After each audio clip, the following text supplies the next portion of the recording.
Olá, eu sou Giovana Lepori, aluna do programa de mestrado em Engenharia Biomédica na Universidade Federal do ABC. Sou aluna da professora Patrícia Daana e do professor Nasser Daganstani. No último quadrimestre de 2020, eu estou cursando a disciplina sobre tópicos avançados em imagens médicas com o professor John. E nessa disciplina, nós precisamos realizar um projeto analisando imagens do nosso projeto de mestrado. Então, nesse vídeo, eu vou analisar a cinética de fotoclareamento do azul de metileno.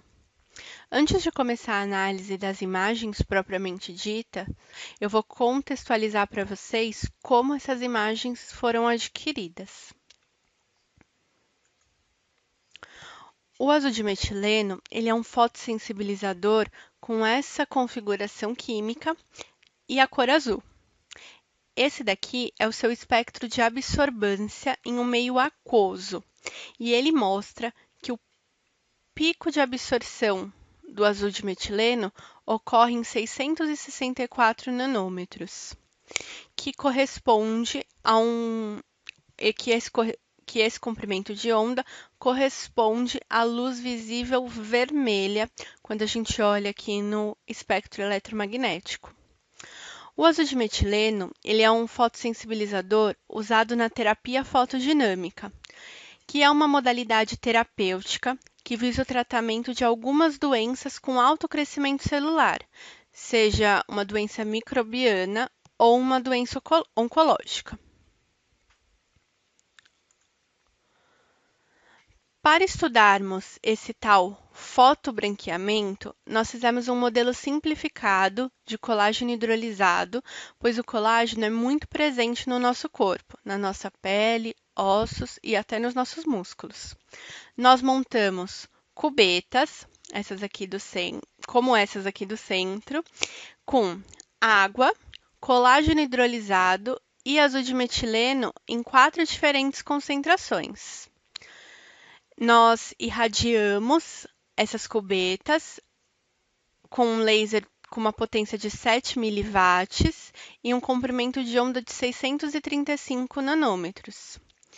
E depois, nesse momento da irradiação, nós medimos a potência transmitida através da amostra com um power meter e filmamos com uma câmera ali no fundo esse fotobranqueamento. Nós filmamos esse fenômeno acontecendo. Por enquanto, nós utilizamos uma câmera amadora, uma câmera da Canon, esse modelo aqui. Pretendemos ainda melhorar a aquisição do filme, mas por enquanto utilizamos essa câmera. Essa daqui é uma foto do setup do experimento. Então, aqui fica a nossa cubeta com as nossas amostras. Aqui nós temos o laser, aqui nós temos o medidor de potência e aqui na frente da amostra nós vamos ter a nossa câmera. Assim que a gente montou essas amostras, antes mesmo de fazer esse processo de irradiação, a gente já percebeu uma alteração no comportamento do azul de metileno. Esse daqui são os espectros de absorbância, comparando o meio aquoso, que a gente já viu, essa linha pontilhada azul, com o que a gente colocou nas cubetas, que é o meio de colágeno. E aí, quando a gente compara esses dois espectros, a gente vê que o pico de absorção muda. Em meio aquoso, como a gente viu anteriormente, é em 664 nanômetros, e agora no colágeno, a linha vermelha, em 667. Nós acreditamos que essa diferença ocorre devido às características de polaridade dos meios, pois esse pico de absorção de 667 em colágeno é igual ao pico do glicerol, que tem uma constante dielétrica que é bem diferente da constante da água, mas bem parecida com os tecidos da pele, dos músculos e de outras partes do nosso corpo. Bom, Com as amostras prontas, nós começamos o processo de irradiação. O fotobranqueamento do azul de metileno, ele não ocorre do azul de metileno em baixas concentrações, ele é praticamente insignificante quando está só em uma solução aquosa. No entanto, como na nossa amostra, quando imobilizado em uma matriz de colágeno, nós conseguimos medir e observar, como vocês estão vendo, esse fotobranqueamento. A gente supõe que quando as moléculas de azul de metileno elas são aprisionadas em uma matriz de colágeno, esse aprisionamento induz uma limitação de liberdade molecular para transferir a energia do fóton absorvida para o ambiente, causando um rearranjo estrutural molecular, com perda da capacidade de absorção da luz, que é a nossa fotodegradação, o nosso fotobranqueamento. O vídeo está mostrando, então, esse fotobranqueamento do azul de metileno em função do tempo. Está mostrando a cinética de fotobranqueamento. Como vocês puderam observar, o vídeo não está em uma qualidade excelente, mas devido à pandemia de Covid-19, eu não consegui realizar novas aquisições e resolvemos treinar com esse vídeo mesmo, para que posteriormente eu possa adquirir vídeos melhores e analisar vídeos melhores. Antes de iniciar essa disciplina de tópicos avançados em imagens médicas, eu não tinha ideia de como eu ia fazer para analisar esse vídeo. Nessa disciplina, eu aprendi a fazer a análise baseada na linguagem de programação Python, com muita ajuda do professor John. Então, agora a gente vai ver essa análise nessa linguagem de programação. Para começar, eu importei algumas bibliotecas. Como eu fiz esse código várias vezes, eu já sabia no começo quais eram as bibliotecas que eu precisava importar, mas não tem nenhuma importância você ir importando conforme você vai precisando delas. Para começar a análise, eu fui descobrir as características do vídeo. Então, eu fui descobrir que o vídeo ele foi adquirido com 29 frames por segundo, quase 30 frames por segundo, e que nesse vídeo eu tinha um total de 400 frames. Ou seja, eu tinha 400 frames, 400 quadros, 400 imagens diferentes para analisar.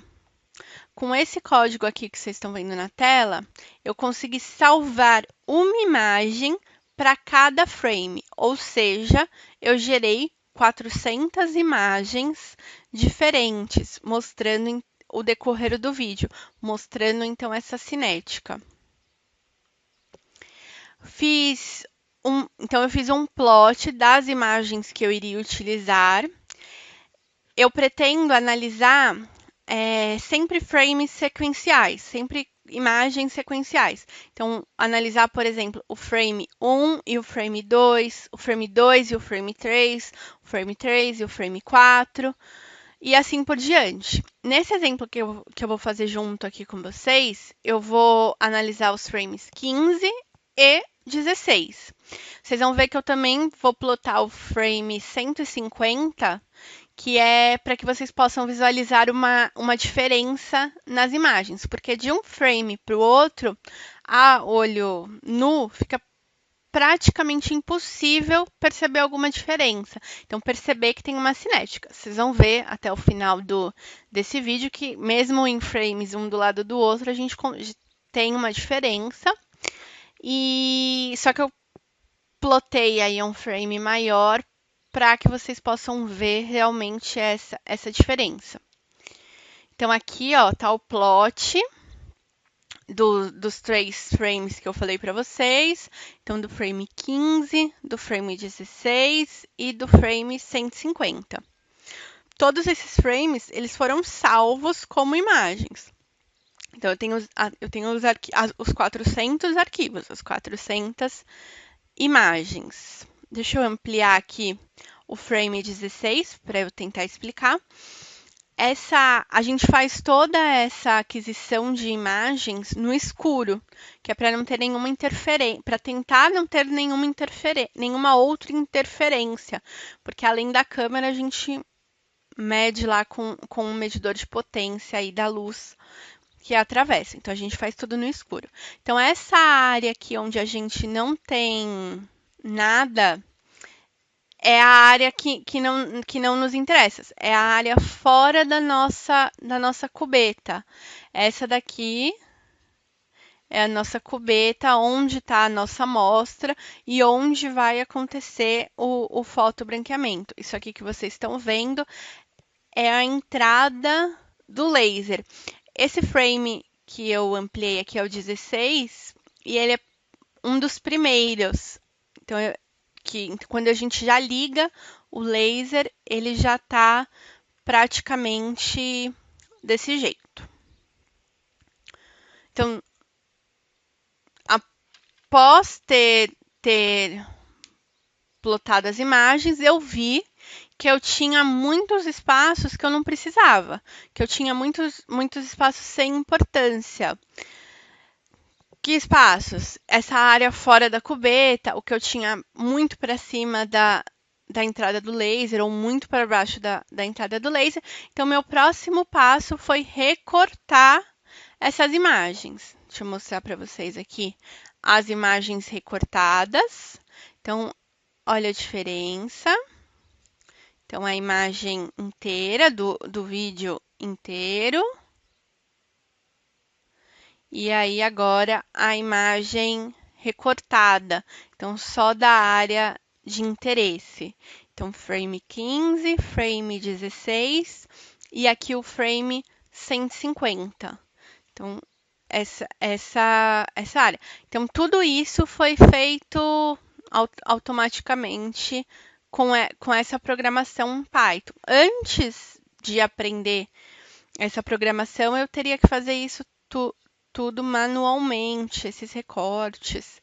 Então, quando eu vi isso, eu já fiquei muito feliz. Para cada uma dessas imagens, eu plotei um histograma para que vocês e eu, para que a gente possa ver as diferenças entre esses frames. Principalmente entre o frame 15 e o frame 16, que a princípio a gente não enxerga diferença nenhuma, nem olhando bem de pertinho, a olho nu, praticamente a gente não consegue ver nenhuma diferença. Então, eu plotei o histograma de cada uma dessas imagens. Para quem não sabe o que é histograma, a imagem digital ela é formada por pixels e cada pixel tem um brilho aí que varia de 0 a 255. Para essas imagens digitais com profundidade de 8 bits. Né? O programa ele varre a imagem para cada um desses valores. Então, para o brilho 0, 1, 2, até 255. E ele conta quantos pixels ele encontra com esse valor. Então, quantos pixels ele encontra com o valor 0, quantos pixels ele encontra com o valor 100, e ele coloca isso nesse gráfico, que é o tal do histograma. Então, vocês podem ver, por exemplo, que nas imagens 15 e 16, a gente tem uma média aí do histograma no valor 53. O desvio padrão que é um pouquinho diferente nos dois, mas lá no frame, que é lá na frente, no tempo do vídeo, a gente vai ter uma média aí em 173. Ou seja, como a cor, o valor 0, corresponde à parte escura e o valor 255 corresponde à parte clara, nós vemos que na imagem do frame 150, a gente tem muito mais pixels claros, ou seja, muito mais pixels por onde o laser passou. Isso mostra que o fotobranqueamento está acontecendo, já que na imagem inicial a gente tinha menos pixels claros, ou seja, a luz ela está atravessando a nossa amostra no decorrer do tempo.